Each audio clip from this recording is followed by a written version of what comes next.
Oye, Soraya, pero ¿qué? bueno, Sergio, cuántas ganas ya tenía de verte, hombre, otro Sí, programita más me has echado de contigo. menos, y ya lo sé Te he yo que me echado echas de de menos. menos. Oye, por cierto, que me suena a mí que me han dicho algo de que te has comprado una bici o tienes que montar una bici o algo así. ¿Cómo va esto, dices? ¿Tú te acuerdas del Black Friday? Sí, claro. En noviembre me compré una bici de spinning. Es una larga historia, pero el caso es que la tenía sin montar. Imagínate la motivación. Pero bueno, No, estaba muy rebajada y la compré. Bueno, pues este fin de semana finalmente la he montado. Una bici de spinning vale. full equip. O sea, imagínate. O sea, Todo, ¿no? Todo. Un armamento ahí bien grande. nivel. Y Nivel. después de montarla, oye, Niquelada me ha quedado perfecta. Digo, voy a probarla un poco. A probarla para ver que está bien montada. Y la he probado un poquito ayer sábado. Y dije, bueno, ayer domingo. Y dije, bueno, pues a lo largo de la semana ya empezaré con calma a hacer ejercicio. Oye, me he levantado esta mañana con agujetas. Es que no se puede hacer ejercicio. Sergio, o sea, De, es que de esto es probarla. así. Solo de probarla. En fin. Lo que te queda y lo que te espera, amigo, lo que te espera, ¿eh? Pero nada, todos los días un poquito, todos los días. Pero Mira, vamos, te imagino hacer spinning y me meo de la risa, de verdad. oye, perdona, que yo antes de la pandemia, iba al gimnasio a las 7 de la mañana todos los días, empezaba, bueno, todos los días, no, 3 días a la semana, y empezaba la jornada haciendo spinning. Pero bueno, eso ya te lo contaré con calma, cuando yo estaba Vale. más en forma. Ahora hay que recuperar la forma. Oye, has dicho, y lo que te queda, me parece que está muy bien hilado porque va muy bien con el programa que tenemos hoy a continuación. Lo que nos queda, bueno, no sabemos lo que nos queda. Intuyo que va para largo, pero no sabemos lo que nos queda. Así que hoy nos ponemos en tono serio porque es muy grave lo que está sucediendo. Vamos a hablar de Ucrania. Vamos a intentar aportar algo de luz a lo mucho, a las muchas horas de radio y televisión que estáis viendo en todos los medios. Vamos a intentar contar alguna cosa de la que francamente nosotros no hemos oído hablar tanto. Seguro que alguno de vosotros diréis, pues yo sí. Seguramente, pero creo que hay dos enfoques aquí, o esto vamos a intentar en Natura hoy, un pelín novedosos. Vamos a intentar hablar del derecho internacional, del que no se está hablando tanto como parecería, como en otros conflictos bélicos se ha hablado, de a qué sanciones se puede enfrentar, quién ha violado o no ha violado el derecho internacional, quién se somete a las reglas del juego internacional y quién no lo está haciendo. Y por otro lado vamos a hablar de ciberterrorismo. Esto seguro que habéis oído hablar mucho en los últimos días, pero vamos a hablar con uno de los grandísimos expertos de nuestro país. Así que hoy empezamos un programa que lleva por título Las otras guerras en Ucrania. Empezamos. Y pasando por la rúa me he puesto un poco nervioso. No sé cuánto tiempo más podré aguantar. He planeado en mi cabeza 1000 veces este momento y me digo, va, que puede salir mal. Y pasando por la plaza, todavía más nervioso, te miro y de una vez me atrevo a preguntar: ¿has visto cómo se ilumina Salamanca a las 8? Pues tú brillas más aún que la ciudad. Qué bonita esta canción, qué bonita esta intro de Quod Natura. Ya sabéis, el programa que desde Alumni Universidad de Salamanca pues hacemos cada semana para intentar entender un poquito mejor el mundo que nos rodea. Y si tenemos que intentar entender un poquito mejor el mundo que nos rodea, no nos queda más remedio que intentar entender qué está pasando en Ucrania. Un honor para mí saludar en el día de hoy a Araceli Mangas. Araceli, buenas noches. Buenas noches, ¿cómo estás, Sergio? Catedrática especializada en Derecho Internacional Europeo y además miembro del Consejo Asesor y Socia de Honor de Alumni. Araceli, no dirás que aquí Alumni, ahora a través de Quod Natura, no para de crecer, ¿eh? Te sentirás orgullosa. Lo sé, me siento muy orgullosa y muy implicada. Lo sabemos, siempre que llamamos a Araceli para decir, oye, que tenemos que intentar entender esto, ella, la verdad es que no duda ni un instante en decirnos que sí, así que te lo agradecemos mucho, Araceli, y hoy necesitamos más que nunca tu ayuda para que nos ayudes a entender. eh, A ver, es tan habitual que caigamos en el error de pensar que una guerra, que un conflicto bélico es una cuestión de blancos y negros y de buenos y malos. Es tan fácil caer en ese error que vamos a intentar huir de ese tipo de dialéctica, aunque tampoco se puede ser neutral frente al dolor y frente a la tragedia. Así como primer titular, Araceli, ¿por dónde te gustaría abordar esta complicadísima historia entre Ucrania, entre Rusia, país invasor, y Ucrania, y la Unión Europea y la OTAN, por otro lado? Dadas las vastas proporciones del ataque propiciado por Rusia, está claro que uno no puede ser neutral en esta guerra. Otra cosa es que no deba ser directamente beligerante para tratar de contener la situación y no agravarla y no ser nosotros los que iniciemos la Tercera Guerra Mundial. Pero está claro que hay unos hechos que son ciertamente muy complejos, lo has dicho bien, no cabe simplificar, pero sí cabe hablar de líneas muy claras, es decir, saber quién es el agresor y quién es el agredido, eso por lo menos, y eso es claro. Eso además, en la historia de muchas situaciones se sabe perfectamente, ¿no? Y en este es muy claro que el agresor ha sido Putin, ha sido Rusia, y que todo el potencial de guerra y también su potencial económico ha venido desde hace tiempo pergeñando, planificando, preparando este ataque. Es decir, no ha sido algo improvisado, no ha sido que se haya encendido casualmente, es decir, que lo que se ve claramente es un acto intencionado, doloso, de agresión por parte de Rusia. Es verdad que uno puede pensar que Rusia se le estaba poniendo en circunstancias difíciles, que no ha habido suficiente diálogo y comprensión. Yo creo que es verdad que no hemos comprendido que es una gran potencia, se le despreció enormemente por las condiciones en que cayó el muro de Berlín y se hundió todo el imperio soviético.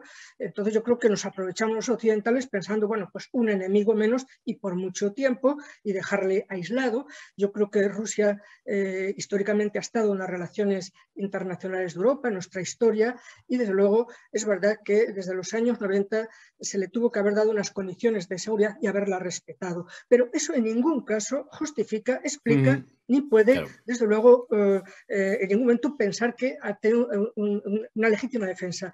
Porque efectivamente, Sergio, aquí hay muchos problemas de derecho internacional. El primero ya lo hemos abordado, es clarísimamente una agresión y se identifica claramente el agresor. Y por tanto hay que saber de qué lado estamos, si de los agredidos, de las víctimas, o estamos con el agresor y dejarle que siga llevando a cabo todas sus acciones. Luego después está si había o no legítima defensa, porque todas las grandes potencias, y en realidad todos los estados, como también las personas, cuando cometemos un ilícito, tratamos de buscar una justificación para que se nos exonere. Entonces eso también el derecho internacional lo tiene previsto. Es la legítima defensa, pero claro, no es juntar palabras, ¿eh? Igual que cuando se dice el derecho internacional, no son dos palabras juntas, sino que es todo un conglomerado de normas. Y la legítima defensa es que solo es posible cuando hay una agresión previa. Es decir, igual que cuando una persona es agredida en la calle, una mujer, o una persona, un varón, bueno, pues tiene derecho a defenderse y en su caso, si no, que le ayude la policía, la Guardia Civil. Bueno, legítima defensa no se puede hablar en ningún caso. Son una de las muchas mentiras de Rusia, de Putin. Igual que dice que no hay agresión, que es una operación especial, que en todo caso es mantenimiento de la paz en Ucrania y que lo que va es a evitar una nazificación en Ucrania. Eso realmente todos sabemos que Ucrania no es un dechado de democracia, pero bueno, más o menos aprueba en todos los índices. Por ejemplo, el reciente del Economist, bueno, pues tiene por lo menos una calificación de 5, un raspado, 5,20, ya no me acuerdo, 5,50, mientras que Rusia está claramente entre los regímenes dictatoriales, entre los regímenes autocráticos. Pero no es una democracia como la española, como la de otros miembros de la OTAN, pero desde luego no está en un proceso de nazificación ni muchísimo menos. Déjame hacer que presente, y habrá tiempo o eso deseo para intentar, porque ya se han enumerado un montón de puntos y cada uno de ellos daría para, no sé si una tesis doctoral, pero casi, ¿no? Porque ahí hay muchísimos asuntos, como siempre que hay un conflicto tan difícil de entender, pues hay muchísimas vertientes y muchísimas fuerzas y vectores diferentes que empujan hacia diferentes lugares. Es un conflicto multifactorial y hay que intentar entender cada uno de los elementos. Vamos a intentarlo esta mañana. Uno de los elementos, pues tenemos aquí otro de los grandes expertos de nuestro país para entenderlo, que es la llamada ciberguerra. Carlos Seisdedos. Carlos, buenas noches. Buenas noches, Sergio. Investigador, analista de inteligencia en seguridad internacional y ciberseguridad, responsable del área de ciberinteligencia en Internet Security Auditors, ha integrado fuerzas y cuerpos de seguridad en el análisis criminal y la ciberinvestigación, y me consta, porque he tenido la ocasión de entender en alguna ocasión, por ejemplo, al inicio de la pandemia, ¿verdad, Carlos?, que me enseñaste los grandes peligros a los que nos enfrentábamos también en el ámbito del ciberespacio. A Putin se le ha acusado, bueno, estos días estamos viendo que en las diferentes televisiones y tal, están pasando pues un montón de diferentes reportajes para intentar entender la figura de Putin. que al inicio pues parecía que pasó un poco desapercibido para el gran público y luego se convirtió en una especie de meme de sí mismo al que veíamos con el torcho desnudo y subido a caballo, ese tipo de... Nos parecía un personaje un poco sin importancia y a medida que, sin embargo, se han ido desarrollando los acontecimientos y ahora entendemos la figura de Putin y lo que ha ido haciendo en estos últimos años, pues ya no es tan fantoche ni tan meme, ¿no? Una de las cosas, Carlos, que se le atribuyen a Putin es que desde el primer momento se tomó muy en serio el tema de la propaganda y ahí el ciberespacio ha sido fundamental. Totalmente. Y ya no únicamente nos tenemos que circunscribir precisamente a este conflicto o a esta invasión, sino pensemos que tenemos hechos fehacientes y comprobados, como fue la injerencia de Rusia en las últimas elecciones en Estados Unidos. Bueno, perdón, las últimas no, en las anteriores. Las anteriores, las que ganó Trump, ¿no? O sea, hemos visto como realmente, tal como comentas, tiene y ha dado, al igual que en el ámbito terrorista, los yihadistas vieron la fuerza y vieron que tenía la importancia que tenían las redes sociales a la hora de manipular y llegar a sus seguidores. En el ámbito de la manipulación, Rusia ha visto como también mediante una serie de elementos muy específicos, muy controlados, es capaz de darle ese empuje a la desinformación hacia donde a él le interesa. Pensemos que el control del discurso controla una gran parte del conflicto en este caso, sobre todo en el que va enfocado en el tema de los medios. Por lo tanto, pues sabemos que Rusia, en ese ámbito, ya no únicamente en ámbito de desinformación, sino también en otro tipo de ataques y vemos como realmente es una gran potencia en este ámbito. Quizás en esta última faceta no es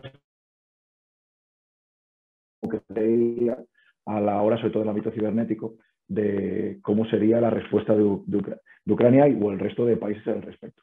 Pero yo creo que sí que tienes razón y que Rusia en ese aspecto, tanto directamente como sabemos, mediante diferentes tipos de actores relacionados con el crimen organizado, y pues ha provocado, ha inferido pues, diferentes tipos de ataques y acciones en el ámbito occidental. Tenemos alguna pequeña dificultad con tu conexión, Carlos, es un poquito débil, no sé si tienes cable cerca o algo así. Luego cuando no estés en pinchar antena, luego intentamos buscar un método para tener más ancho de banda. Oye, claro, yo decía, se tomó muy en serio desde el principio la propaganda, pero aquí estamos hablando de algo, siendo la propaganda, las fake news, un tema gravísimo, que además te hace muchísimo daño, pero aquí estamos hablando además de ciberguerra. En los últimos días los expertos nos alertan de que se han multiplicado las acciones procedentes de ciberataques de Rusia. Háblanos un poquito de lo que tú tienes constatado y qué otras batallas se están librando en el ciberespacio. Primero, siempre es interesante como mínimo controlar y comentar a la hora de, cuando hablamos de ataques de diferentes actores, en este caso de Rusia, ¿no? Es muy difícil la atribución de un ciberataque. Pensemos que por el hecho de que las IPs de conexión provengan de Rusia no significa que el ataque tenga que provenir específicamente de Rusia. Yo puedo generar un ataque hacia Ucrania o hacia Francia o hacia España derivando mi ataque por Rusia para que el investigador considere que pueda ser eso. Pronto, teniendo presente esta primera opción, en el cual hay que tener conciencia de que la atribución es muy compleja, ¿vale? Sí que están recibiendo una serie de ataques que en principio parece que previenen tanto de Bielorrusia como de Rusia, pues a diferentes tipos de instituciones, tanto a nivel de infraestructuras críticas como otro tipo de organizaciones, desde ataques a organizaciones que están referenciadas para hacer labores de acogida a los refugiados, tanto a labores relacionadas también con todo lo que es el ámbito de infraestructuras críticas. Vemos como realmente sí que ha habido una gran campaña, que presuntamente parece que indica que serían actores directamente de Rusia o vinculados directa o indirectamente con Rusia. En este caso serían lo que llamamos ataques patrocinados. Son grupos criminales, los cuales, bajo la tutela de casos de Rusia o de Putin, bueno, pues realizan acciones criminales hacia organizaciones, hacia países, según sus objetivos. Y que esos ataques pueden ser tan peligrosos como los que vemos de manera mucho más espectacular sobre el terreno con víctimas mortales, porque también se puede generar mucho daño y mucho dolor a través del hackeo de todo tipo de servicios, de herramientas, de dispositivos. Claro. Dime, Carlos. No, que tal como comentas, realmente aquí encontramos dos ámbitos. Tenemos el ámbito físico, en el cual tenemos los tanques, tenemos las acciones físicas, como comentamos, lo que vemos en los telediarios, pero luego tenemos otra acción que es paralela y no menos ofensiva, o no menos virulenta, que son todos los ataques cibernéticos que se están recibiendo y que afectan, por ejemplo, puede afectar a una central eléctrica y que provoque que haya cortes de luz que haya cortes de comunicaciones, que no haya internet. Eso afecta directamente también a la población, generando quizás, incluso a veces, en algunas circunstancias, incluso más angustia y más impotencia. Bueno, si ya volvemos contigo, Carlos, pues también quiero que me cuentes qué es lo que ha pasado con Anonymous estos días, si realmente el anuncio de que iban a atacar y hackear, en este caso, posiciones rusas, también te la tomas en serio, ¿no? Pero quiero ir con Araceli para intentar entender, y ahora sí también Soraya nos pregunta desde la perspectiva de los propios espectadores que nos han dejado sus preguntas, pero Araceli, me quiero situar contigo en el 2014, me quiero situar en la plaza del Maidán. Haz así, Araceli, como diciendo, largo me lo fías, y podríamos ir más atrás, pero me quiero situar en ese momento, ¿no? En el momento en el que bueno, pues asistimos a lo que parecía un ejercicio de defensa del pueblo, de ejercicio democrático del pueblo ucraniano, la plaza de Maidán, las protestas que concluyen con bueno, pues con la declaración de independencia de Ucrania. Luego vimos lo que sucedió en Crimea. Que muchos analistas dicen, ojo, que ahí la Unión Europea, la OTAN no movió ficha y dejó que Putin fuera entendiendo el miedo de la OTAN y la Unión Europea a un posible conflicto bélico, a una posible guerra, y a partir de ahí todo lo que vino después. Pero lo que quiero es que me lo explique Araceli para que lo entendamos. ¿Qué ha pasado ahí? Sí, Sergio. Y además seguramente tengo una posición un poco matizada desde el enfoque que tú das. El Euromaidán fue una torpeza de la Unión Europea. Porque una cosa es que los pueblos tienen derecho a decidir por sí mismos su destino y si quieren ser estados democráticos o quieren tener gobiernos títere, eso es verdad, es un derecho muy claro del pueblo ucraniano, pero la Unión Europea y la OTAN no debió en aquel momento llevar a cabo esa acción tan activa y sobre todo cuando nada menos que se le ofreció un acuerdo de asociación a Ucrania. Creo que era muy peligroso porque era romper la cuerda que ya estaba muy tensa con Rusia y sobre todo con Putin, porque había habido unos acuerdos en los años 90, en la época de Gorbachev, en la época de Yeltsin, acuerdos verbales, memorandos, pero acuerdos que son plenamente válidos, ¿no? Y luego también una serie de acuerdos para los propios rusos en relación con la entrega de todas las armas nucleares que que le correspondían a Ucrania. Es decir, que había toda una serie de acuerdos de reducción de fuerzas de la Alianza Atlántica, de los rusos en distintos países de la antigua Unión Soviética. Es decir, una serie de acuerdos y uno de ellos era justamente las seguridades que se le dieron desde Estados Unidos y desde la OTAN de que la alianza no se aproximaría a las fronteras mismas de Rusia. Esa es una queja de Putin muy habitual, ¿eh? Sí, es que es cierto, y hay documentos ya desclasificados de Estados Unidos del año 2017 y efectivamente prueban, y además personalidades como Kissinger, que no son precisamente putinescos, que no son dictatoriales, lo han confirmado en una famosa entrevista en The Washington Post en el 2014, en marzo del 2014, porque el Euromaidán empezó en diciembre del 13 y cuando la crisis tan fuerte de casi intervención de Rusia y luego finalmente, bueno, se consiguió que se amainara Rusia, que dejara que hubiera elecciones libres y que tuviera que marcharse el presidente entonces títere, que había ganado las elecciones de forma fraudulenta, etc. Es decir, que en aquel momento quizá la presión de la Unión Europea y de la OTAN fue algo torpe, ¿no? Porque era provocar a un Putin que ya era muy fuerte. Putin está en el poder desde 1999, tuvo ahí 2 mandatos en los que, digamos, parecía una persona racional, parecía que comprendía la situación, incluso aceptó que más o menos una docena de estados de la antigua Unión Soviética ingresaran en la Unión Europea y en la OTAN. Es decir, que hubo un tiempo de contemplación, de cierto beneplácito, pero efectivamente cambia cuando ve la posibilidad de que Ucrania, que tiene una frontera muy importante con ellos y con Bielorrusia, puede llegar a ser miembro de la Unión Europea y de la OTAN. Y efectivamente la torpeza de la alta representante, la británica Catherine Ashton, fue enorme, fue a negociar un tratado y se trajo una guerra civil de Ucrania. Pero ahí es verdad que no se hicieron las cosas con la suficiente contención para no provocar. Por tanto, el Euromaidán es una parte del problema, ¿no? Es verdad que luego se consiguió contener a Rusia de momento, a cambio de que entonces dijo, bueno, si Ucrania va a estar del lado de la OTAN y de la Unión Europea, entonces recuperó Crimea, porque Crimea siempre ha sido territorio de Rusia y esa península ha sido siempre territorio de Rusia y la entregó Khrushchev en una noche de borrachera, estando allí en Ucrania, le dijo que les regalaba la península de Crimea. Y le regalaba porque, bueno, eran hermanos, las 2 repúblicas eran comunistas, había un entendimiento, eran aliados y fue simplemente una forma de contención de los ucranianos. Le entregó un territorio que en principio es verdad que esa cesión es válida en derecho internacional, pero hay que reconocer que era rebus sic stantibus, si las cosas estaban como se preveía, es decir, Ucrania dentro del sistema comunista. Si Ucrania, además después de la queda del muro, igual que Rusia, ya no está en el sistema comunista, pero es frontera con Rusia, eso rápidamente, inmediatamente, porque no se olvide que desde Crimea, Rusia, y que es una gran potencia, es la única salida que tiene por aguas dulces al mar Mediterráneo. Es decir, si no queda encerrada y su única opción es el Ártico o el Pacífico. No tendría ninguna posibilidad de salir al Atlántico ni al Mediterráneo. Bueno, primero al Mediterráneo y luego al Atlántico, ¿no? Es decir, eso a una gran potencia no se le puede hacer, no se le puede ningunear y no se le puede negar a Rusia, que siempre ha tenido esa salida históricamente. Entonces, eso fue una cierta provocación, no en términos jurídicos, pero sí en términos políticos. Y una gran potencia, encima Obama ese año mismo dijo que era una potencia regional. Pero claro, Obama no se dio cuenta de que sí, es una potencia regional, pero está en Europa. Y por tanto, nosotros nos tenemos que entender con Rusia, porque si no hay unas seguridades, si no hay un plan de relaciones equilibradas y donde Rusia se sienta seguro, efectivamente puede llegar a situaciones como las que generó primero en Georgia, porque no te olvides que en el 2008 ya invadió una parte de Georgia siguiendo las mismas formas que tenía la Alianza Atlántica, invadiendo Serbia, invadiendo Irak. Dijo, bueno, pues si eso vale para los occidentales, vale también para Rusia.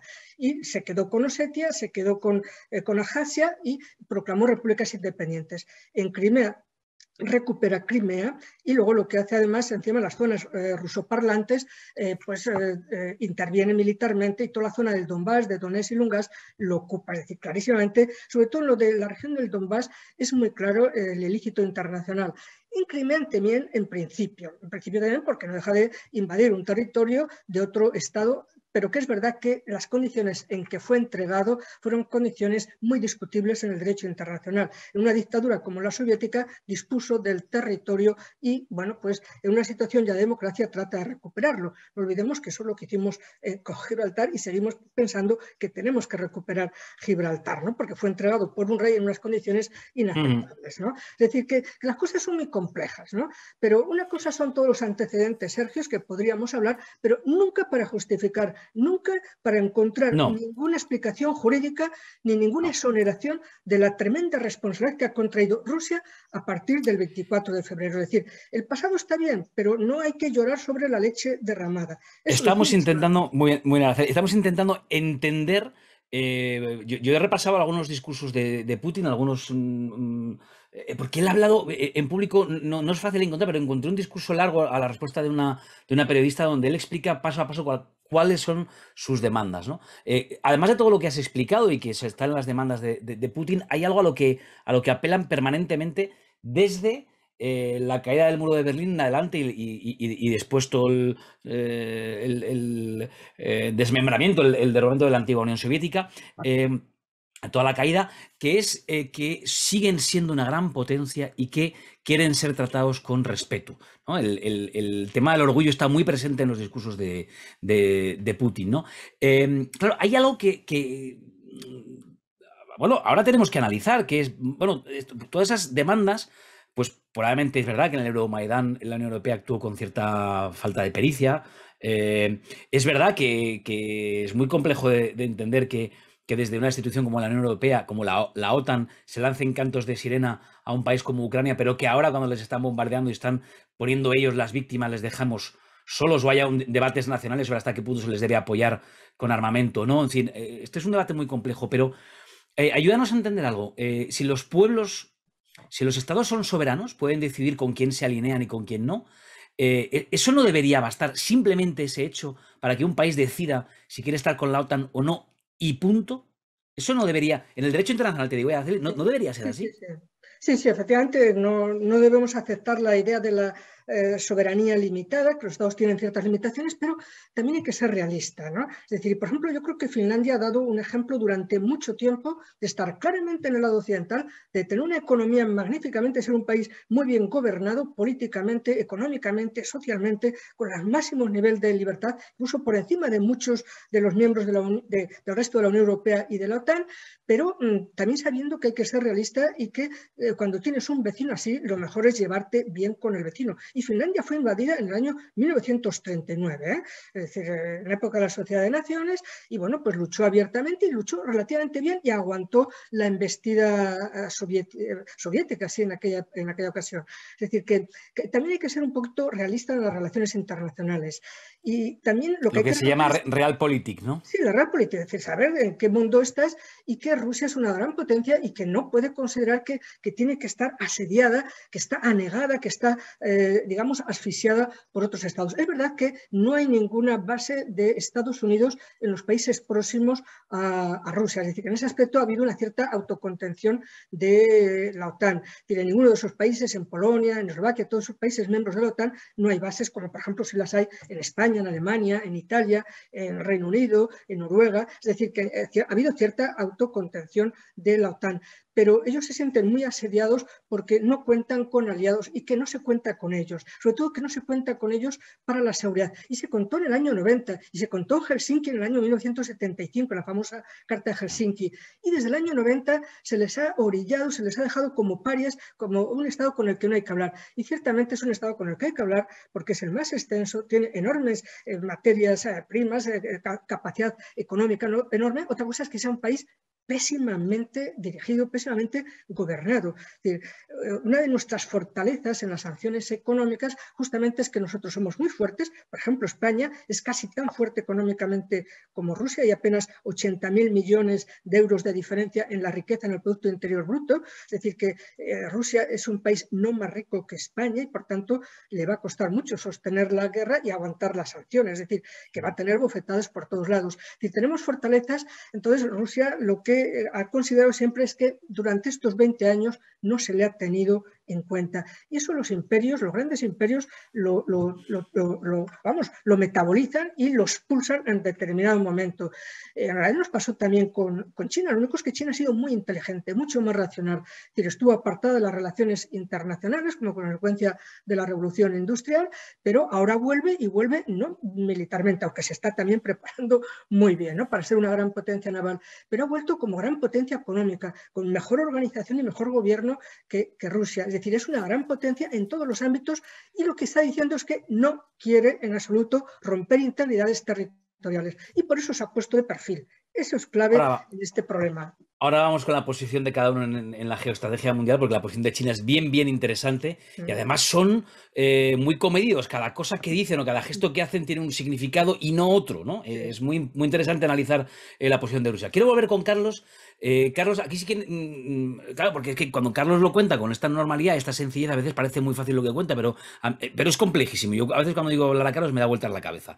Carlos, ¿a qué peligros reales nos enfrentamos ante un país como Rusia, que ya hemos visto que está dispuesto a todo, incluso al coste en imagen que supone bombardear las grandes ciudades de Ucrania? Pues imagínate en la web oscura o en fin, lugares que no están tan a la vista de todos, de lo que no serán capaces de hacer, ¿no? Se habla de que Rusia es el país con más granjas de fake news, no sé la verdad, del mundo. ¿A qué peligros nos enfrentamos?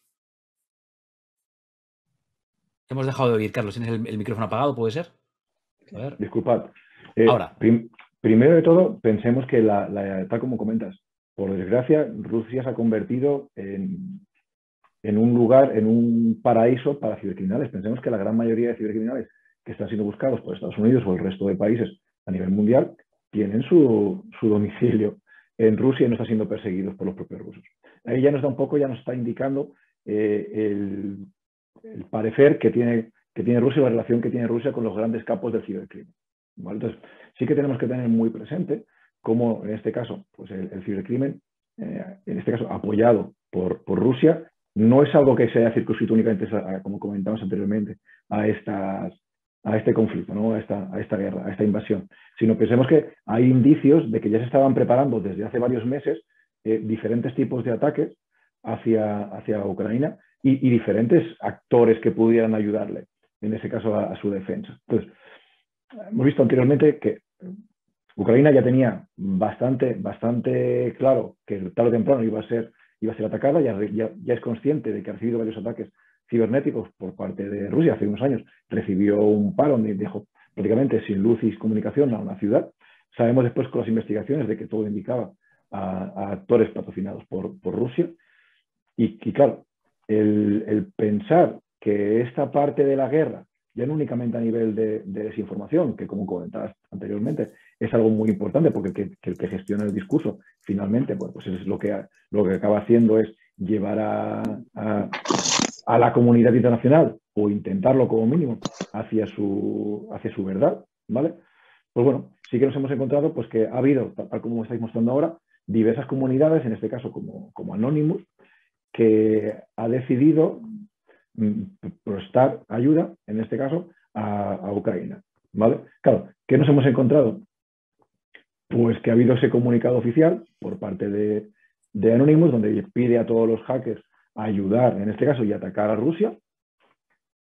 Aquí tenemos que tener muy presente que cuando hablamos a diferencia de cuando estamos hablando de los equipos de cibercriminales que están operando a favor de Rusia, cuando hablamos de Anonymous estamos hablando de que la gran mayoría son personas individuales que desde su casa, desde su habitación, bueno, pueden intentar hacer algún tipo de acción que pueda minimizar. Dame un segundo, Carlos, discúlpame que te corte, tenemos una conexión de urgencia, la vas a entender enseguida y no quiero que se corte, con Ostap Bakuluk, que es ucraniano, está en Ucrania y además es antiguo alumno también de la Universidad de Salamanca, de la Facultad de Ciencias Sociales, del grado de Comunicación y Creación Audiovisual.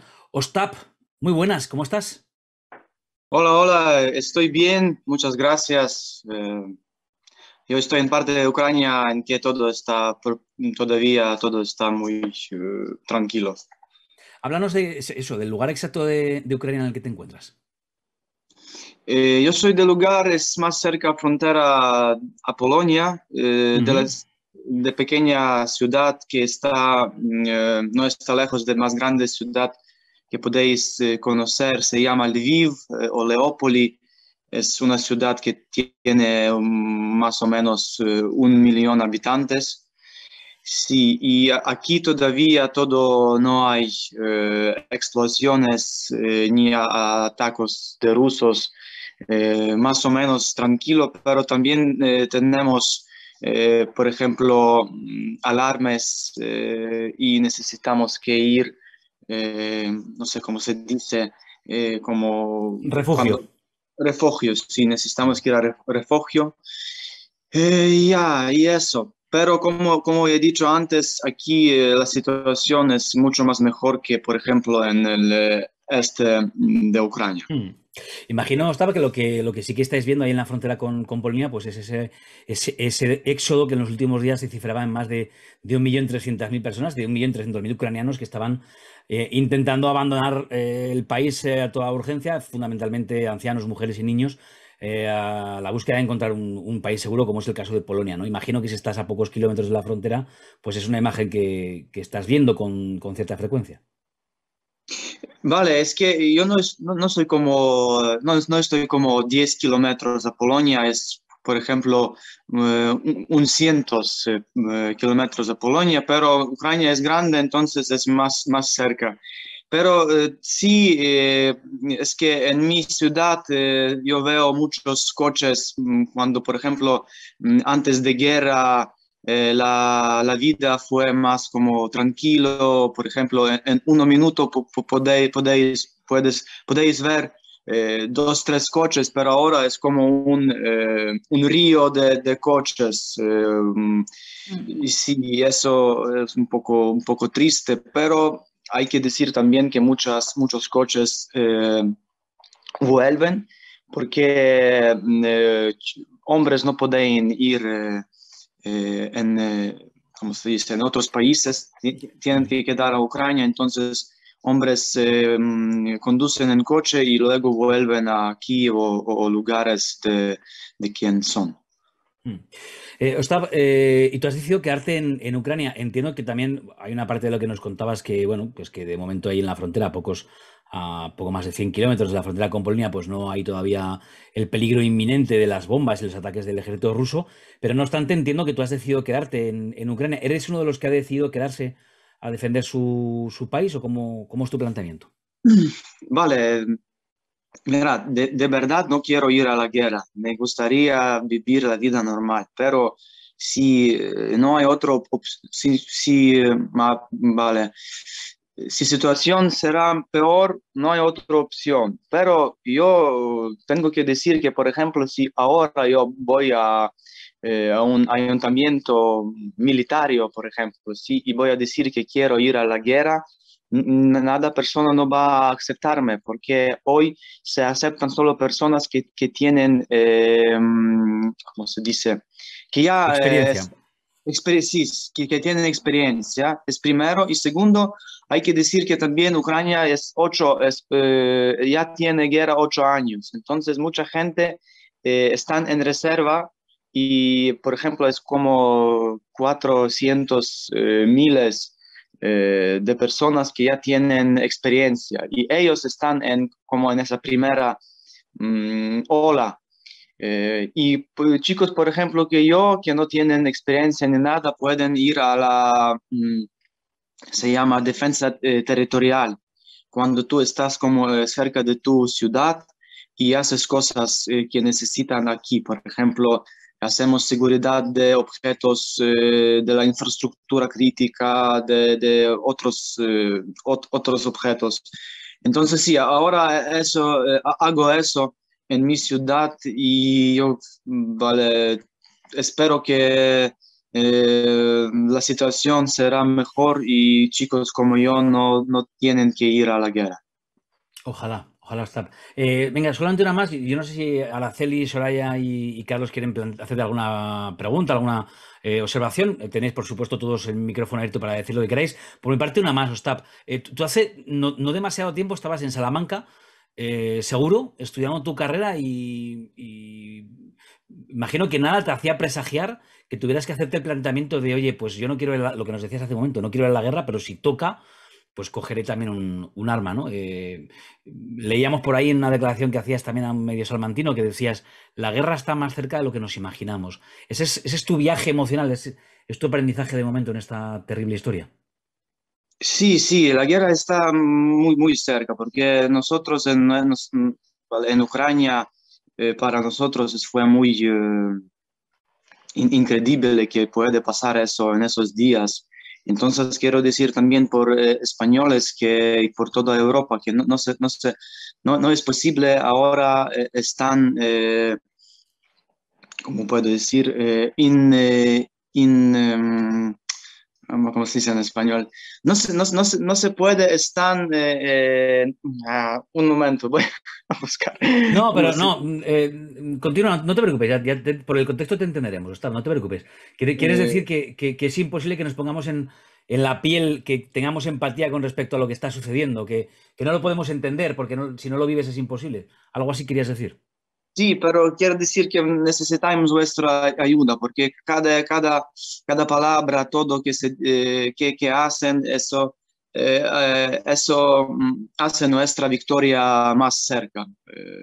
Sí, y quiero decir también, porque hoy Ucrania necesitamos mucho, por ejemplo, cerrar nuestro cielo de rusos, raquetos y otras malas cosas Sí, que están... la zona de exclusión aérea, ¿no? que había pedido Ucrania y que una de las cuestiones por las que la OTAN dice que no puede, ahora le preguntaremos a Araceli por este asunto, es porque Putin ya ha dicho que eso es una declaración de guerra, que se lo tomará así, que es formar parte del conflicto bélico de manera directa, ¿no? No es porque lo diga Putin, no es porque, perdona, es que no es que lo diga Putin, es que efectivamente eso sería entrar en guerra directamente y seríamos nosotros los que provocaríamos la famosa Tercera Guerra Mundial. Porque la zona exclusionaria significa, Ucrania, entre otras cosas, que hay que enviar aviones para, aparte de estar controlando ese espacio, y enviar aviones para derribar si algún otro se mueve, es decir, entrar directamente en guerra aérea, es decir, en guerra con Rusia. Es decir, yo creo que ese paso no se debe dar porque entonces directamente no se va a controlar la situación y creo que sería peor. Pero sí me gustaría preguntarte si os llega a vosotros, a la población en esa zona, además que me dices que está todavía relativamente tranquila, si os llegan las noticias de lo que está haciendo la Unión Europea dentro de los márgenes de no ser directamente un beligerante, pero está claro que no somos neutrales, de que nos hemos alineado, que estamos aliados con vosotros, aliados en términos económicos, en términos jurídicos e incluso enviando armas directamente a la zona. ¿Os ha llegado eso a la población? Toda la ayuda económica, toda la ayuda militar, todo lo que está haciendo la Unión Europea de asfixiar económicamente a Rusia. Sí, mira, hay que entender una cosa que no entendéis, y eso también fue un poco difícil para nosotros para entender, porque somos diferentes. Hay que entender una cosa, que Rusia no es Europa, es un país, vale, se puede decir culturalmente, hay muchas cosas, Dostoyevsky, Tolstoy, Chekhov y bla, bla, bla, sí, es unas cosas que son, vale, es cultura europeana, pero en general, la sociedad piensa diferente y orientamiento ruso es la gente que entienden solo la lengua de fuerza. Si ellos entienden solo la lengua de fuerza, ellos dicen que tenemos ejército muy fuerte, bla, bla, bla.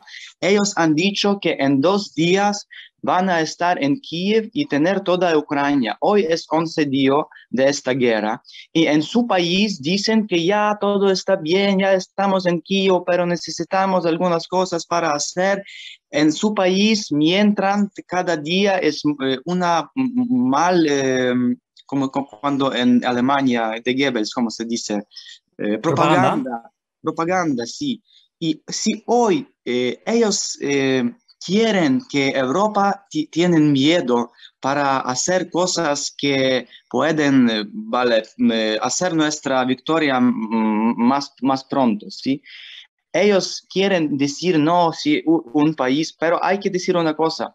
Ya en Ucrania han matado más que 10.000 rusos y ya hay también información que han hecho movilización en Rusia, pero es una movilización cuando no informan a la gente, solo un militario va a casa y dice tú vas a guerra. Porque ya tienen muchos problemas en el ejército en Ucrania porque vuestro plan no funciona y también tienen problemas en económica. Y entonces ahora, sí, en Ucrania hay mucha gente que rusos matan y también atacan nuestras escuelas, han muchos niños matados y cosas muy malas. Pero hay que decir que hoy Ucrania y también Europa ya tienen, ¿cómo se dice? Ya están como así, ¿sabes? Sí, necesitamos nuestra... madre mía, mis palabras. Quiero decir que Rusia hoy pierde. Nosotros ganamos. Necesitamos hacer nuestra victoria. Necesitamos hacer cosas que funcionan. Porque es que solo vamos a hablar que no sé, que es Rusia, que van a matar. Vuestro ejército hoy no es fuerte. Y cosas como cerrar el cielo o dar a Ucrania armas, esas cosas funcionan. Y si no vamos a hacer nada, Putin ve que ellos tienen miedo, yo puedo ir adelante.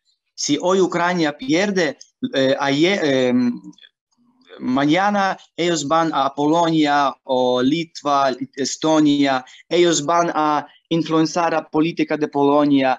Polonia está en Unión Europea, Polonia va a también influenciar política de Unión Europea, de España, de todo.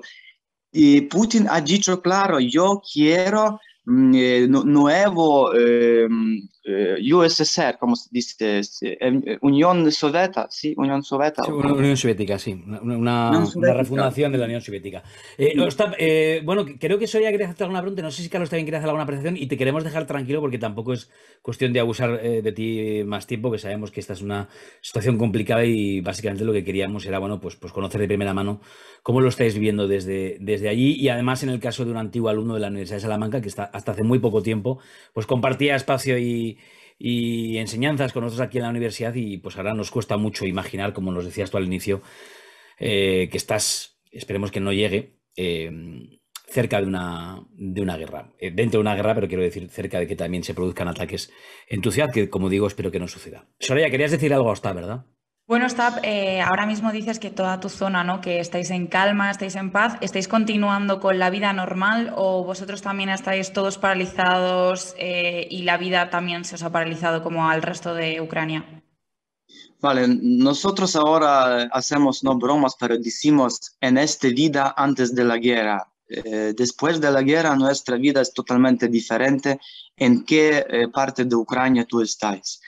Sí, ya tenemos guerra 8 años, pero primero fue guerra más lejos, solo en algunas partes, en Crimea y Donbass, 8 años, ya la gente está acostumbrada. Y ahora, cada día tú oigas que en esta ciudad, tú tienes amigos en estas ciudades o otras ciudades, han atacado aeropuertos, todos. Entonces nuestra vida es totalmente diferente ahora. No hacemos nada, todo hacemos para nuestra victoria, para el ejército. Yo voy, por ejemplo, por la noche a ayudar, como hacemos un patrullo, Sí, una patrulla. Una patrulla. Ayer yo trabajo en teatro, pero ahora el teatro no funciona y en este teatro tenemos como un centro para refugios, para la gente de otras partes de Ucrania. También hay que hacer muchas cosas porque la gente viene y luego van a Polonia. Hay que, por ejemplo, coger la ayuda humanitaria. Entonces, nuestra vida es totalmente diferente. Tres veces por día tenemos esta alarma y necesitamos que ir al refugio. Sí. Al refugio. Carlos, ¿algún mensaje para Ostap? Ya le dejamos que vaya a descansar tranquilo. Bueno, principalmente mucho ánimo y es muy complejo y poneros en vuestra piel, por mucho que podamos decir. Y nada, mucho ánimo y bueno, esperemos que pronto se solucione y que tengáis mucho cuidado.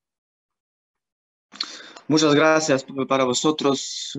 Estoy muy feliz para veros y espero que vuelvo a Salamanca y todo eso se termina y sí. Ucrania ojalá bien. Ojalá, Ostap Bakuluk, ojalá la próxima vez que vuelvas a Salamanca nos podamos encontrar aquí, en este entorno, ahí con la fachada de la universidad, nos podamos tomar unas cervezas y podamos celebrar que todo ha salido bien. Un abrazo muy fuerte, Ostap. Yo tengo mi bandera española aquí siempre. A ver, enséñanosla. Mírala. Ahí estamos contigo todos. Bueno, muchas gracias. Ostap, un abrazo muy fuerte. Este aplauso es para ti y gracias de verdad por habernos atendido. Adiós. Adiós, Ostap. Bueno, complicado, muy complicado, porque como veis es un chico joven que hasta hace muy poco tiempo estaba estudiando aquí con nosotros en Salamanca y que nos cuenta cosas muy duras de entender. Alguna de ellas es la guerra está más cerca de lo que nos pensamos. Perdónanos, Carlos, que te hemos interrumpido cuando nos estabas contando algo bien interesante, que es, yo te preguntaba por qué ha sucedido con Anonymous. Estamos hablando en el entorno de la ciberguerra. Ya nos habías explicado un poco el peligro que tiene lo que ha hecho Rusia durante muchos años, no solamente en el entorno de esta guerra, y cuál ha sido ahora esa reacción internacional. Trata de ayudarnos a entender, por favor. Que en este caso, no, merecía la pena porque merecía la pena escuchar a Okraft y ver en primera persona, escuchar en primera persona lo que están sufriendo.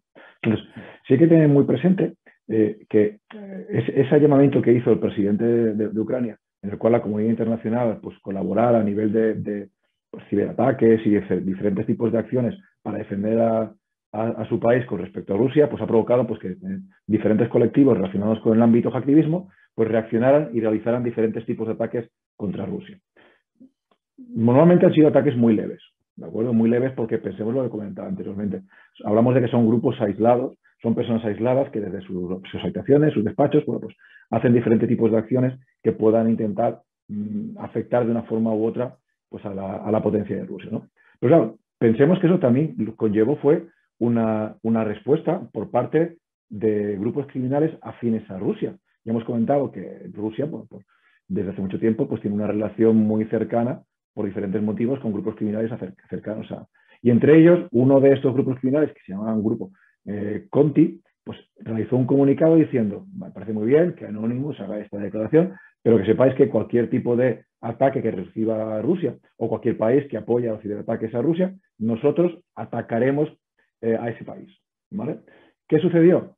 Que, como sucede siempre en todos los conflictos, dentro de los malos siempre hay alguien que realmente tiene su corazoncito. Entonces, dentro de este grupo criminal prorruso, hubo una persona que estaba en desacuerdo a esa política de Conti, de ese grupo criminal, y de la invasión de Rusia a Ucrania.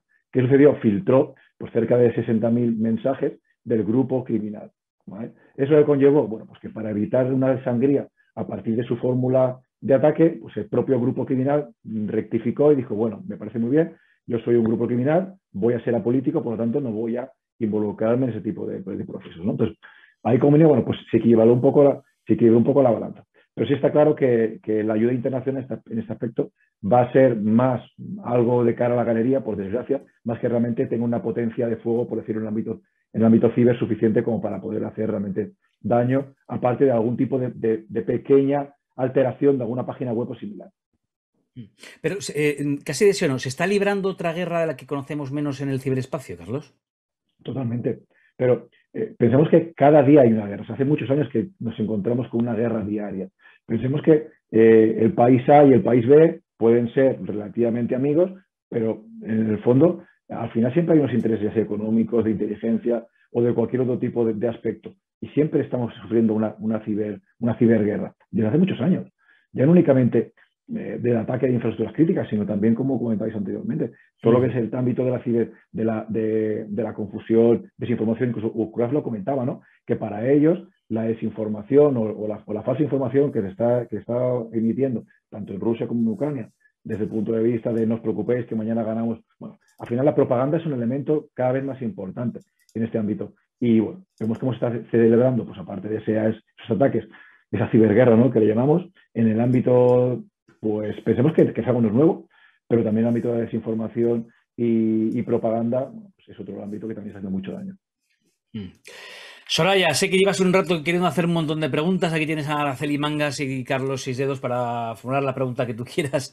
Llegan las preguntas de los followers, llegan. Pues venga, te pongo ya la música. Ya me estás pidiendo la música, pues venga, va. Ponme la musiquita para empezar aquí con las preguntitas, porque nuestros followers, pues oye, han traído unas cuantas, así que yo he ido escogiendo ahí las que hemos podido, que nos abordan a preguntas. Venga, vamos con ellas. La primera sería, ¿es cierto que toda nuestra información sobre nosotros mismos está en Internet? Si fuera así, ¿cómo puedo evitar que cojan mi información? Porque realmente ponían que es muy fácil, ¿no?, dar a los que se dedican al terrorismo toda nuestra información.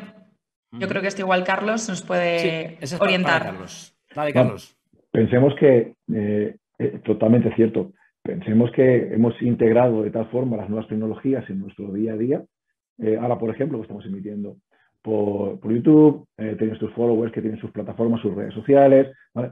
Tendemos a regalar toda nuestra información, nuestras fotografías, datos personales. ¿Sí?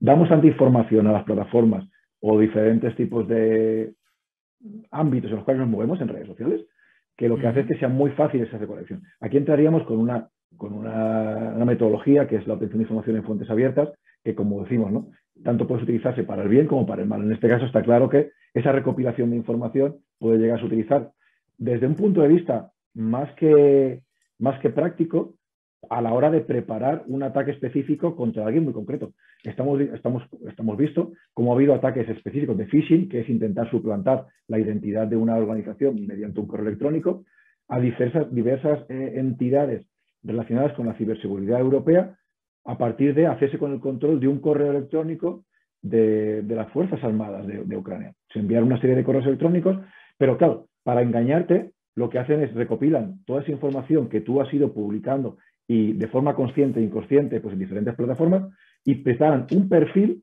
sobre ti para hacerte un ataque específico para que te sea muy difícil no darle ese clic, que es lo que realmente ellos buscan. Madre mía. Y es complicado Claro. evitar que esto pase. Aquí primero sería sentido común, desde un punto de vista de decir, oye, necesito ser consciente de qué tipo de información. Y por otro lado también lo que a veces es muy útil es realizar una tarea que se llama ego surfing, que es algo tan sencillo como cada X días o cada X semanas, búscate en Internet, ya no por ego, busca qué información hay. Porque a veces ya no se trata de que tú seas consciente o inconsciente y seas una información, sino que, pongamos un ejemplo, yo puedo tener un perfil en Facebook o en Twitter y yo mi información tenerla muy controlada, pero ha habido una falta, ha habido una fuga de información por parte de Twitter o por Facebook y mis datos personales se han quedado expuestos. Necesito yo hacer esa verificación de contenido, de qué información es de forma recursiva cada poquitas semanas. ¿Por qué? Porque no puedo esperar que los demás también se preocupen por mi ciberseguridad. Yo tengo que ser el primero que tengo que tener una parte activa. Muy interesante lo que dices, ¿eh? No por ego. Bueno, que lo quiera hacer por ego también que lo haga, pero no por ego, sino por seguridad, hacer una búsqueda de qué información hay a la vista de todos de cada uno de nosotros, porque cada cierto tiempo, y veréis que a muchos de vosotros recurrentemente, pues a mí me sucede a veces que te llega un correo de, pues, o bien de tu proveedor de correo electrónico, o quien sea, que te dice, oye, cuidado que ha habido una exposición y tu contraseña puede estar bajo la vista de todos, ¿no? Muy interesante. Más preguntas, Soraya. La siguiente pregunta es, ¿qué hay que hacer para dedicarse a la ciberinteligencia? Que también esta sería para Carlos, luego ya vamos con Araceli. Bueno, pensemos que cuando hablamos de inteligencia, principalmente estamos hablando de la inteligencia tradicional enfocada desde un punto de vista donde las fuentes de información que vamos a consumir o vamos a utilizar para realizar esa inteligencia son de ámbito ciber, ¿vale? ¿Qué hay que hacer? Bueno, hay ya no tanto. O sea, antes era más complejo poderse dedicar al tema de la ciberinteligencia si no pertenecías pues, a un ámbito militar o a un ámbito de fuerza y cuerpo de seguridad.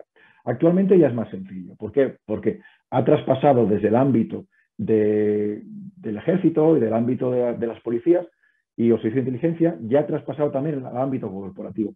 Necesitan, las corporaciones se dan cuenta que, visto en escenarios como el que estamos ahora, tener sus propios escenarios o sus grupos sus propias unidades de ciberinteligencia que le protejan, ¿de acuerdo? Haciendo esas labores de proactividad pues para defender sus comunicaciones, defender sus infraestructuras. Entonces, cada vez van apareciendo más formaciones específicas en ciberinteligencia que permiten preparar a esos futuros agentes de inteligencia para poder colaborar, pues ya sea de forma indirecta o indirecta, con servicios de inteligencia o policías o con empresas de organizaciones privadas. Por lo tanto, sí que ya empiezan a haber diferentes tipos de formaciones de máster específicos únicamente en tema de inteligencia o ciberinteligencia, por lo tanto, ahora es más factible que se puedan dedicar sin pertenecer a ese ámbito. Bueno, oye, pues nunca se sabe. Oye, si hay alguien interesado, que coja las palabras de Carlos y adelante con la ciberinteligencia, nunca se sabe. Más preguntas, Soraya. La última pregunta ya, la última, no hago más.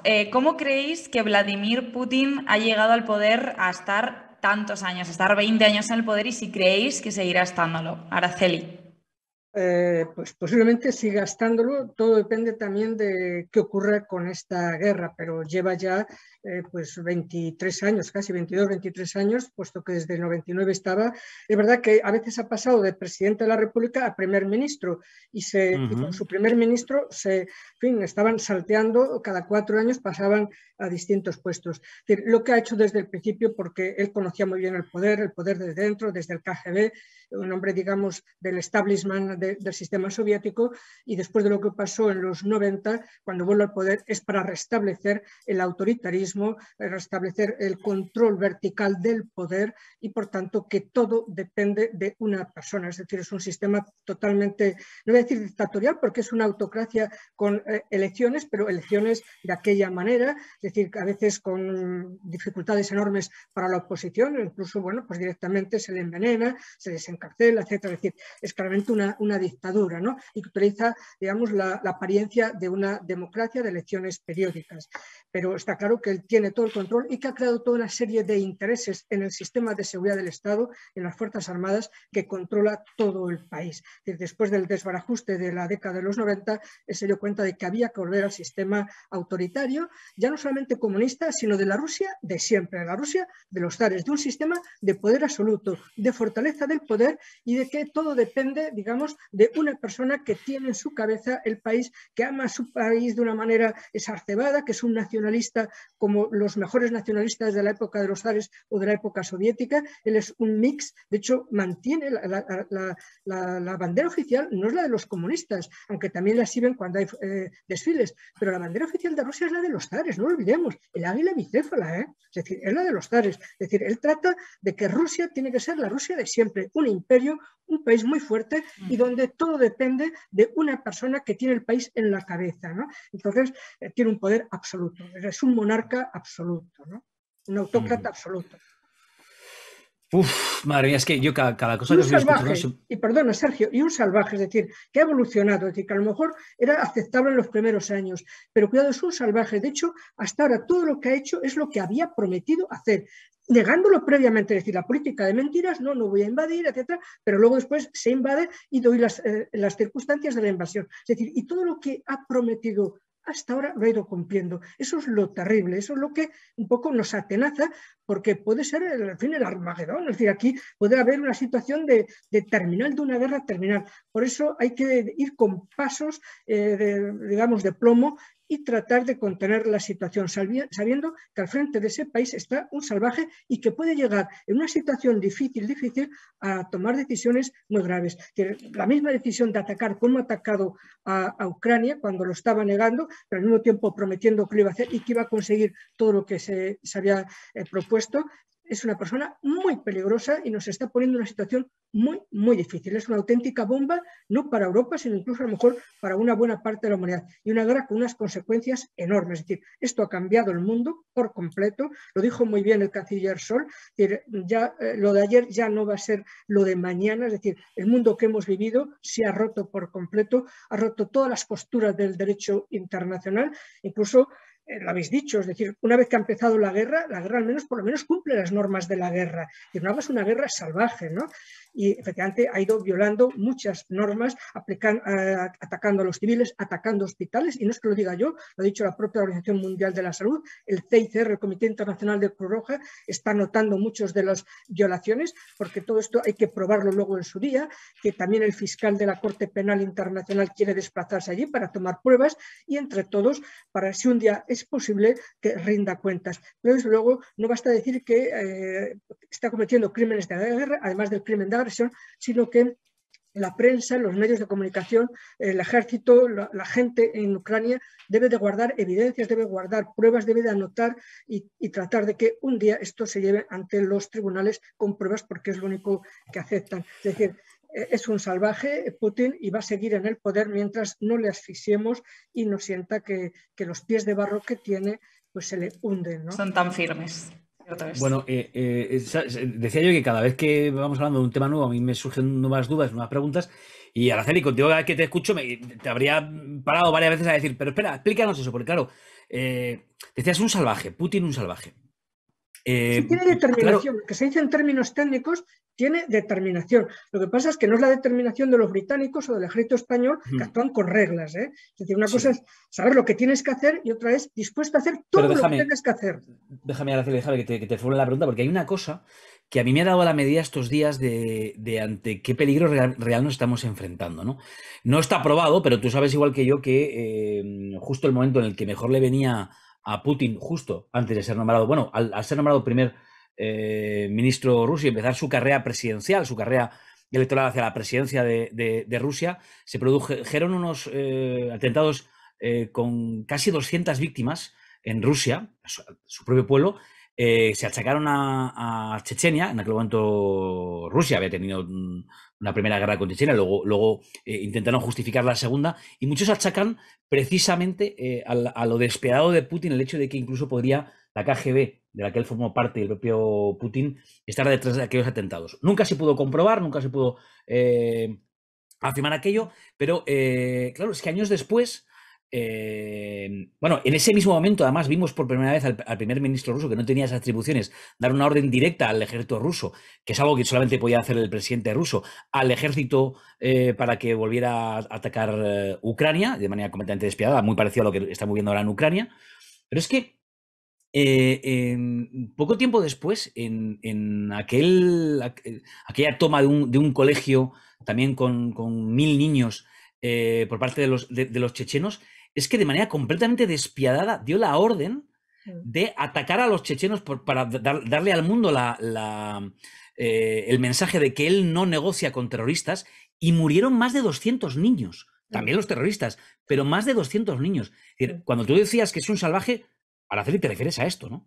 Sí, sí, efectivamente, lo ha demostrado que no entiende lo que es el principio de proporcionalidad. Es decir, el Estado tiene que defender, la policía, el ejército, pero siempre tiene que ponderar entre los daños, sobre todo a los inocentes, a tu propia población. Es decir, puedes a veces sacrificar en una acción armada a la policía, al ejército, a civiles, es decir, siempre que se trate de una situación, digamos, de daños colaterales, de forma proporcionada, y que tengas en cuenta la gran ventaja militar. Él, en el caso de los actos de terrorismo, no tuvo en cuenta el principio de proporcionalidad, y que primero hay que tratar de salvar a la población civil, a los civiles, a los inocentes, a las personas que se encuentren secuestradas, y que todo ataque tiene que tener en todo caso, digamos, si va a haber víctimas, que sean muy escasas y que merezca, por tanto, la pena. Es decir, vamos, el principio de proporcionalidad lo desconoce, y eso forma parte de una persona moderada, de una persona ponderada, de una persona que sabe cuáles son las reglas. Él no tiene reglas, lo está demostrando, lo ha demostrado en el pasado, y este es el peligro por lo que hay que ir con pies de plomo en todo lo que se haga, porque no olvidemos, tiene arsenal nuclear intercontinental, que no sería el que utilizara, es decir, Estados Unidos quizá pueda estar tranquilo, pero naturalmente tiene mucho armamento militar de corto alcance y de medio alcance, es decir, hasta 5 o 6 mil kilómetros lo puede utilizar en Europa claramente, porque Polonia, Hungría, todos están expuestos, y luego naturalmente todos los demás, ¿no?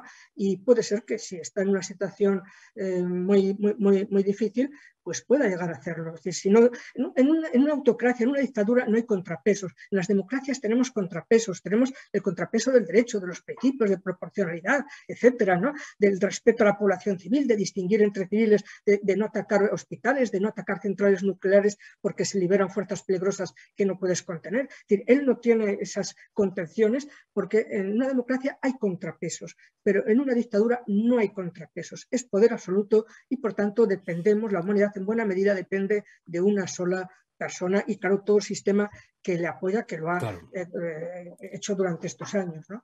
Bueno, ya os adelanto, Carlos, Araceli, que nos hemos quedado sin tiempo. Me dicen aquí los más jóvenes de Quod Natura que no nos empeñemos en hacer programas mucho más largos de 1 hora, porque entonces no nos verá ni el tato en términos de los chavales. Así que casi prefiero emplazaros a una segunda, tercera y cuarta entrega. Me temo que haremos muchas, Araceli, Carlos, para entender lo que está pasando. Pregunta que os hago porque es que hay muchas... Esto sí que es una muñeca matriusca de derecho internacional, Araceli, porque hay muchas cuestiones que habría que preguntarse. ¿Hasta qué punto está dispuesto Putin a llegar en el tema nuclear, que ya ha amenazado? Tú has dicho, ojalá lo veamos sentado respondiendo ante la justicia internacional en algún momento. Si hay mimbres para eso, ¿cuál sería el cauce? Porque ahora lo vemos muy complejo y muy lejano. Hay un montón de preguntas, no quiero que respondan a todas. Quiero hacer la misma pregunta para los dos, Araceli y Carlos. Y luego también que Soraya nos haga alguna de las preguntas que ya sé que quiere hacer, y lo dejamos por hoy. Carlos, empiezo por ti. ¿Estamos ante la Tercera Guerra Mundial? Digo ante porque no quiero comprar ese argumento que algunos dicen de que ya estamos en la Tercera Guerra Mundial. ¿Estamos ante la Tercera Guerra Mundial, Carlos?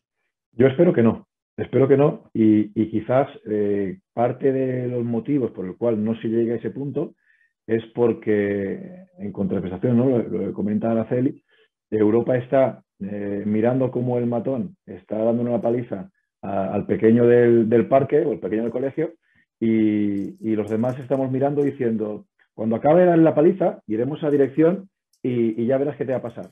Pero mientras tanto nadie está actuando, ¿de acuerdo? Todos son palabras vagas, y bueno, yo espero que realmente no tengamos que llegar a ese punto, que realmente la comunidad internacional reaccione y realmente Rusia compruebe que realmente hay una acción unilateral por parte del resto de los actores de forma directa o indirecta involucrados, y que pare un poco el acelerador. Carlos, danos una buena noticia. En el ámbito del ciberespacio ¿está reaccionando la comunidad internacional, lo que llamamos la comunidad internacional? ¿Está reaccionando Occidente? Yo creo que sí, sobre todo, y aquí en España, por ejemplo, ya hemos visto como en previsión, porque pensemos que cuando se empiezan ese tipo de ataques en el ciberespacio o esta ciberguerra, ¿no? En el cual se empiezan a atacar a países aliados, a países amigos, al final todos somos vectores, ¿vale? Entonces, aquí, por ejemplo, en España, por poner un ejemplo, ya se empezó justo al inicio de la crisis a hacer diferentes tipos de comunicados a nivel interno, securizando diferentes acciones de los propios funcionarios, cambiando claves que pudieran estar expuestas. O sea, se han tomado una serie de medidas para intentar que esa escalada, como mínimo, no fuese a más. Pero va a seguir. O sea, va a seguir, ¿por qué? Porque va a ser muy complicado comprar. Y conforme se vaya desescalando el ámbito físico, ¿de acuerdo? Los ataques en el ámbito civil irán subiendo. Hay que tener muy claro por qué, porque pasará algo muy parecido como el tema de yihadista. ¿De acuerdo? Se irá contrapesando y en el ámbito físico perderá fuelle, pero en el ámbito ciber continúan ataques y continúan diferentes tipos de acciones. Por lo tanto, hay que tener muy presente que hay que estar muy, como dirían los jóvenes, muy a tope con el tema de la ciberseguridad en todas nuestras organizaciones, incluso nosotros a nivel personal. Misma pregunta para Araceli. ¿Estamos ante la Tercera Guerra Mundial, Araceli?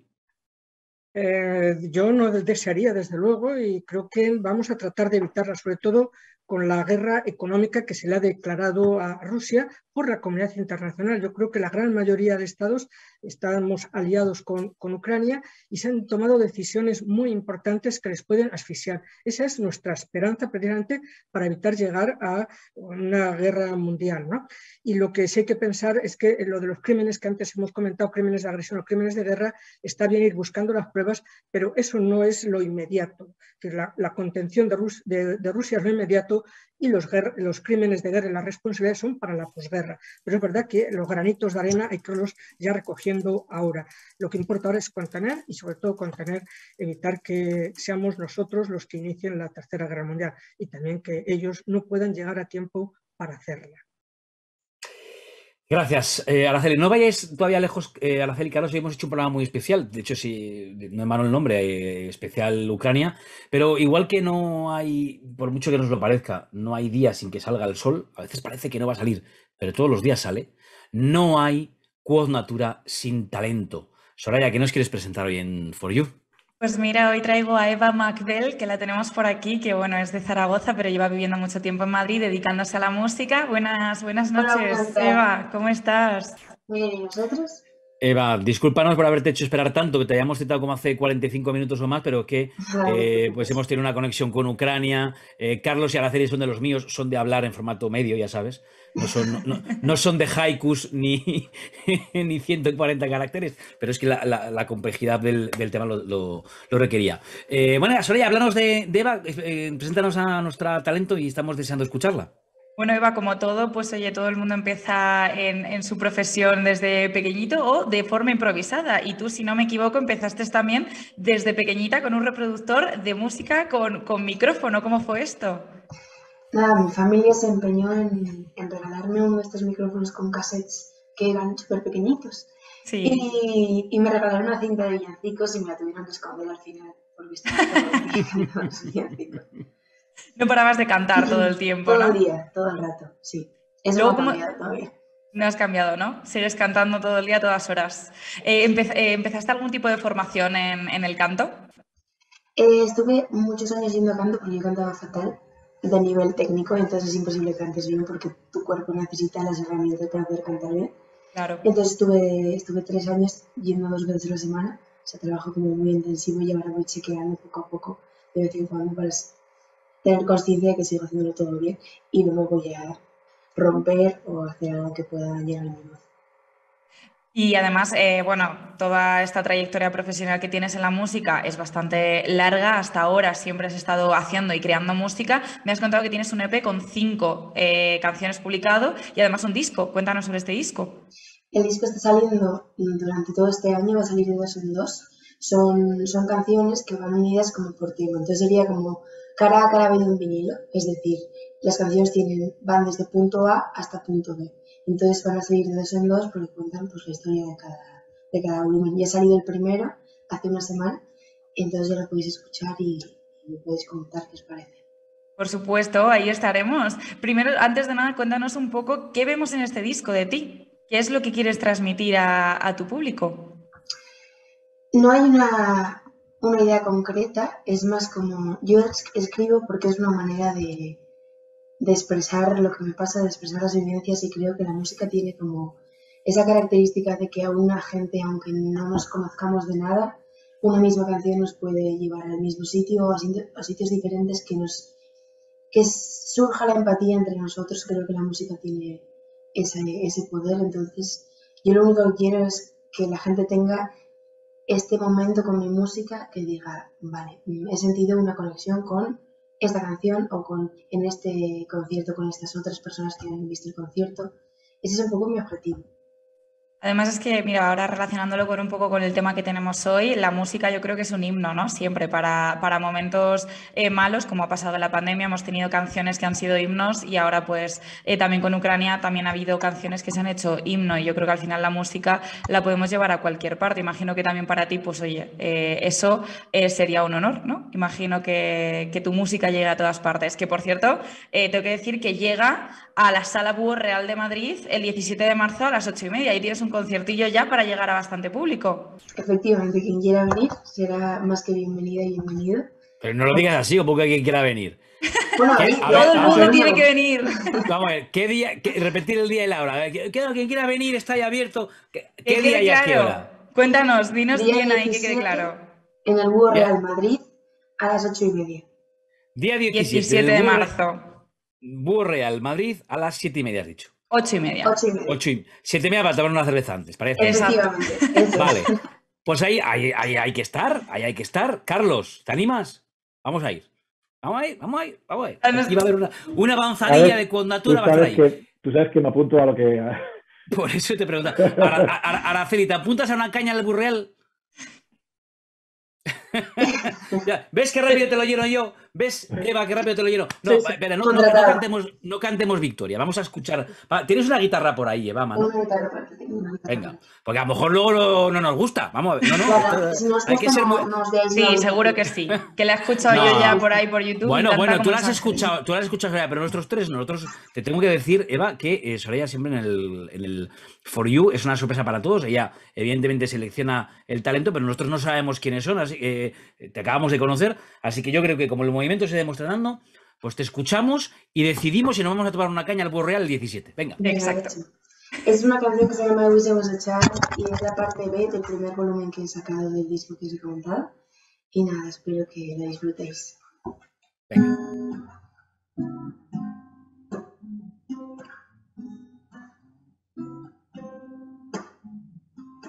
Eyes on me on my mind. They keep watching if I see her. I'm hostage if I fight. I'll surrender to your lies, but only for moments. I was a child.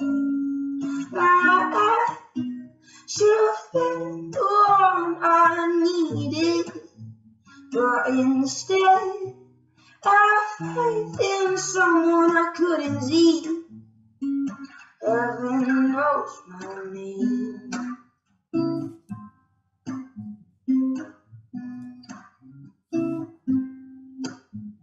Put the spotlight on me. I won't play hide and seek. I'm standing right in front of me. What version of me I see? But only for a moment.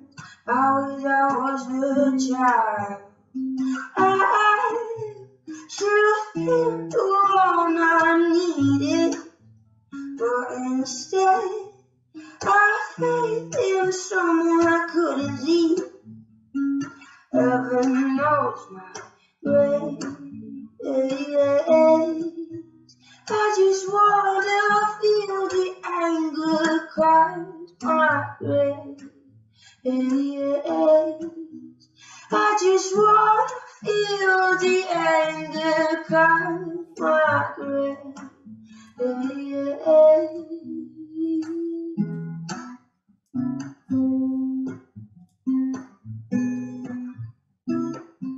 But only for a moment, I wish I was a child.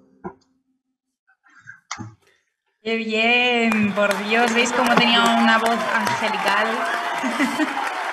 Estos aplausos son para ti. Eva, déjame que te diga una cosa. El día 17 a las 8 en el Búho Real, yo me tomo una caña. Eso es así. Carlos Araceli, no voy a disponer yo de su agenda porque sé que tienen los dos agendas muy complicadas. Si os animáis, el 17 a las 8 en el Búho Real nos tomamos una caña y escuchamos en directo a Eva McBell, que nos ha encantado esta... Muchísimas gracias por hacerme un huequito. Bueno, a ti por estar, que es un placer para nosotros. Donde hay talento, no hay duda, aquí siempre hay espacio. Muchas gracias, Eva. Te mandamos este beso muy fuerte para ti. Un abrazo muy fuerte. Te repetimos ahí este aplauso. Gracias. Y gracias. Vamos a ir dejando esta conversación aquí. Como lo mío, Soraya me define muy bien. Dice, la misión de Sergio es básicamente comprometer a todo el mundo. Ya hemos comprometido... ya hemos conseguido que Eva cante en directo, ya le ha arrancado una caña a Araceli y a Carlos y todo el equipo que quiera venirse de Conatura el 17 a las 8 en el Búho Real. Otro compromiso, Araceli y Carlos, esto se nos ha quedado muy corto, hay que repetir. Sí, vale, cuando queráis, cuando queráis, a vuestra disposición. Especial 2.0. Vamos, eso, porque me temo, ojalá pudiéramos contactar con vosotros para decir, pues mira, nos lo temíamos peor, pero no, ha resultado que ya se acabó todo. Pero me da Araceli que esa noticia no la vamos a dar. No, va para largo. Va para largo. Pues venga, Araceli y Carlos, también os pongo este aplauso para vosotros, de verdad que me ha encantado escucharos porque hablar con gente que sabe de lo que habla, uy, me voy a saltar aquí el aplauso. Hablar con gente que sabe de lo que habla, pues nos ayuda a entender una situación tan terriblemente compleja como es esta. Como decíamos al inicio, no es de blancos y negros, no es solamente de buenos y malos, aunque también decíamos que la equidistancia no va con nosotros, pero no es solamente una cuestión de buenos y malos, hay muchos matices y creo que hoy hemos entendido un poco mejor lo que está sucediendo en Ucrania, en la Unión Europea y en la OTAN. Gracias, Araceli. Y gracias, Carlos. Os emplazo a una segunda entrega de este especial Ucrania. Soraya, me quedo contigo para que nos digas... ¡Ay, qué susto! ¿Qué ha pasado? Me quedo contigo para que digas, por ejemplo, si alguien cree que tiene talento, o sea, no vale como yo, que yo creo que tengo mucho talento, pero luego escribo a Soraya y me dice, Sergio, cantas mal, bailas peor. Ya está. En fin, no, las talento cosas es que es así. Talento contrastado. ¿Dónde tienen que escribir? Nos tenéis que escribir a nuestras redes sociales de Alumniosal, ahí las tenéis todas, y también de Conatura. Pues estamos en Instagram, en Facebook, en Twitter, en YouTube, en el canal de YouTube. Ahí le dais a la campanita para que no os perdáis nada. Y ahí estamos, todo. Nos escribís por el chat, nos decís, oye, que yo tengo un talentazo, que quiero ir a mostrároslo. Pues te vienes con nosotros a mostrarnos ese talentazo. Como decíamos antes, si cada día sale el sol, aquí siempre hay un talento, aunque parezca mentira. Gracias, Soraya. Agradecimientos pues, a todos los que habéis hecho posible durante ya 2 temporadas que estemos aquí en Conatura intentando explicar el mundo. Lo veis, por supuesto, Alumni, que es evidentemente quien desde el primer lugar nos acogió y nos permitió hacer aquí este Conatura. Por aquello de Conatura non dat, salmántica non prestat. De ahí viene lo del latinajo, no creas que... No, viene de ahí, viene de que decimos... Hay alma de cántaro, que lo que la naturaleza no te da, ni siquiera una de las mejores universidades del mundo te lo puede enseñar, que es la de Salamanca ni ninguna otra. Pues gracias a Alumni, gracias por supuesto al Ayuntamiento de Salamanca, a través de la Concejalía de Turismo, que nos ha apoyado también desde el principio, gracias a la Facultad de Ciencias Sociales, al grado de creación de comunicación y creación audiovisual, al Sumas, a todo el equipazo, a Javi, a Vito, a Alex, a Rosa, a Ricardo, todos. Que vale ya, me he cansado de agradecer. Hasta la próxima. Adiós. Gracias.